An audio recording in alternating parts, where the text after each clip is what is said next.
Defending champion আর্জেন্টিনার 2026 বিশ্বকাপের প্রথম ম্যাচ অনুষ্ঠিত হবে র্যাঙ্কিংয়ের 28তম দল আলজেরিয়ার বিপক্ষে। আর প্রথম ম্যাচেই আর্জেন্টিনার জন্য মোটামুটি ভালোই একটা পরীক্ষা অপেক্ষা করছে। এই ম্যাচে নিয়ে যারা ভাবছেন যে আর্জেন্টিনার জন্য এই ম্যাচটা খুব সহজ হবে, তারা এখনও ভুলে রয়েছেন। আপনাদের শিক্ষা নেওয়া উচিত ব্রাজিল স্পেন যে ম্যাচগুলো খেলেছে সেগুলো থেকে। এবং এখনও পর্যন্ত এই ভিডিওটা যখন করছি তখন এখনও পর্যন্ত ফ্রান্স কোনো ম্যাচ খেলে নাই। ফ্রান্সের ম্যাচ আছে সেনেগালের সাথে, সেই ম্যাচে কি হয় সেটাও আসলে বলা দায়। তবে আর্জেন্টিনার জন্য ঠিক কী কারণে এই ম্যাচটা বড় পরীক্ষা হতে পারে এবং আর্জেন্টিনা এই ম্যাচে কী ধরনের ফুটবল খেলবে, কী ধরনের ফরমেশন থাকবে এবং কোন কোন ফুটবলার মাঠে থাকবে, সব কিছু আজকের এই ভিডিওতে বিস্তারিত আলোচনা করার চেষ্টা করব। আলজেরিয়া ফিফা র্যাঙ্কিংয়ের 28তম দল, যেখানে আর্জেন্টিনা এখন র্যাঙ্কিংয়ের একদম প্রথমে অবস্থান করছে, অর্থাৎ এক। এই যে গ্যাপ কিন্তু কখনোই একটা বিশ্বকাপের ম্যাচে কোনো ব্যবধান সৃষ্টি করতে পারে না। দুটা দল একটা ম্যাচ খেলতে আসলে দু দলের ইন্টেন্সিটি, লক্ষ্য সবসময় সমান থাকে। আর এই আলজেরিয়া আর্জেন্টিনার ভয় হওয়ার পিছনে কারণ হচ্ছে তাদের সর্বশেষ 3টি ম্যাচ আপনি দেখেন। তারা সর্বশেষ 3টি ম্যাচ কাদের বিপক্ষে খেলেছে জানেন? Uruguay, Netherlands and Bolivia. এই যে 3টা দল, এই 3টা দলের এই 3 ম্যাচে তারা পরাজিত হয়েছে কয়টা ম্যাচে জানেন? একটাও না। একটা ম্যাচ ড্র, আর বিপরীতে 2টা ম্যাচ জিতেছে। নেদারল্যান্ডের মতো শক্তিশালী দলের বিপক্ষে তাদের জয়, উরুগুয়ের সাথে ড্র এবং বলিভিয়ার মতো দলকে 4 গোল দিয়ে দেওয়া। এই জিনিসটা, বলিভিয়া বলতে পারে অনেকে ছোট দল, বাট যারা ফুটবলকে ফলো করেন তারা জানেন যে সাউথ আমেরিকান দলগুলোর বিপক্ষে গোল করা ঠিক কতটুকু কঠিন। সেই জায়গাতে এই বলিভিয়ার জালে 4 গোল জড়ানো আসলে খুব সহজ কাজ নয়।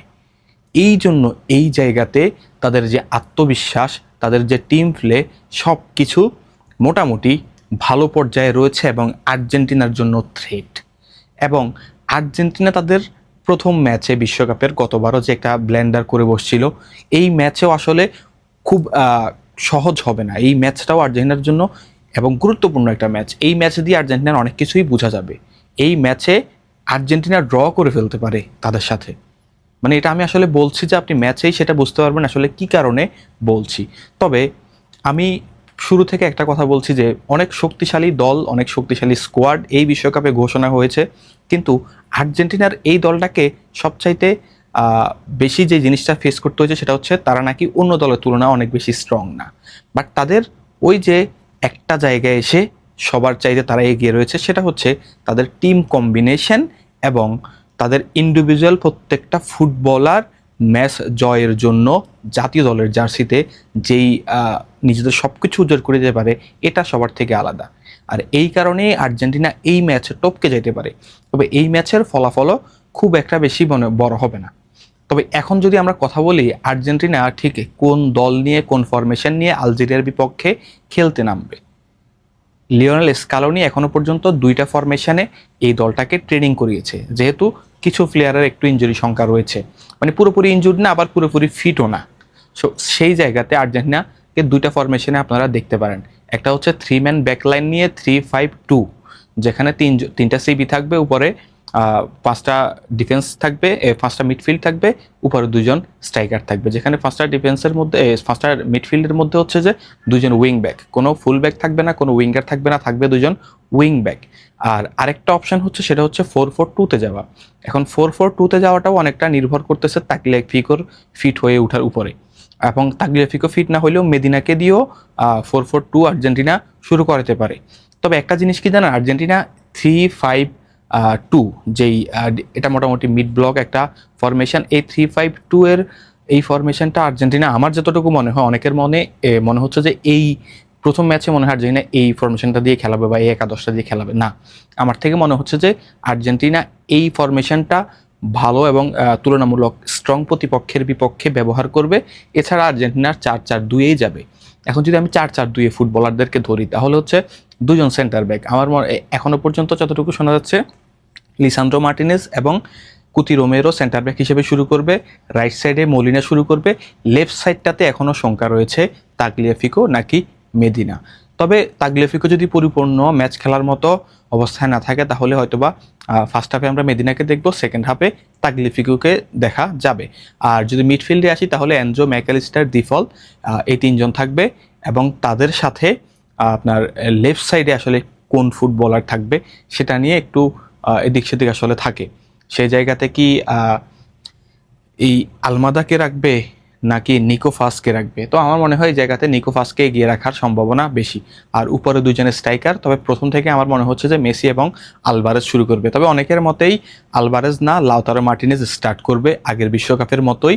যদি লাউতারো মার্টিনেজের পারফর্ম ভালো না হয় তাহলে সেই ক্ষেত্রে আলভারেজ বা সেকেন্ড হাফের শুরু থেকে আলভারেজকে দেখা যেতে পারে। এবার যদি আসি আমরা 3-5-2-এ, তাহলে 3-5-2 হলে এখানে আপনার তিনজন সেন্টার ব্যাকের জায়গাতে আপনি দেখবেন যে লেফট সাইডে দেখবেন লিসান্দ্রো মার্টিনেজ, তারপর হচ্ছে রাইট সাইডে দেখবেন কুতিরোভর এবং মাঝে দেখবেন আপনি সেনেসিকে দেখার পিছনেও কারণ আছে। কারণ ওই যে লেফট সাইড ধরে লেফট ফুল ব্যাকে বেশি আক্রমণ হয়, সেই জায়গাতে লেফট সেন্টার ব্যাকের জায়গাতে লেফট ফুটেড লিসান্দ্রো মার্টিনেজ, সেই জন্য তাকে আসলে লেফট সাইডে নেওয়া। এবং কি প্রতিপক্ষের যে লম্বা ফুটবলার বা এরিয়ালে প্রতিপক্ষ ভালো যেন করতে না পারে, সেই জন্য লিসান্দ্রোকে এই মিড থেকে সরিয়ে একটু হচ্ছে যে আপনার সাইডে খেলানো, লেফট সাইডে খেলানো, যেহেতু আবার তার লেফট ফুটেড ফুটবলার সেনেসি মাঝে। এবার যদি উপরের দিকে যাই তাহলে এখানে কোনো ফুল ব্যাক নাই, কোনো উইঙ্গার নাই, উইঙ্গারদেরকেই উইং ব্যাক হিসেবে খেলানো হবে। লেফটে খেলবে নিকো গঞ্জালেস, রাইটে খেলবে জুলিয়ানো সিমিওনে, আর মাঝে এনজো, ম্যাকালিস্টার, তারপর হচ্ছে ডিফল, উপরে লাউতারো, মেসি। সো মোটামুটি এই দুইটা ফরমেশনের একটা আমার থেকে মনে হয় যে 4-4-2-এই আর্জেন্টিনা প্রথম ম্যাচে যাবে। আর এই যে আর্জেন্টিনার এই একটা দল, এই দল নিয়ে আর্জেন্টিনা যে কোনো দলকে হারাবে এতটুকু বিশ্বাস অন্তত আছে। কিন্তু ফার্স্ট ম্যাচ অনেক কিছুই ঘটে যেতে পারে। আর বিশ্বকাপ তো আসলে নাটকীয়তা জন্ম দেওয়ার জন্যই বিশ্বকাপের প্রতি মানুষের এত বেশি আগ্রহ।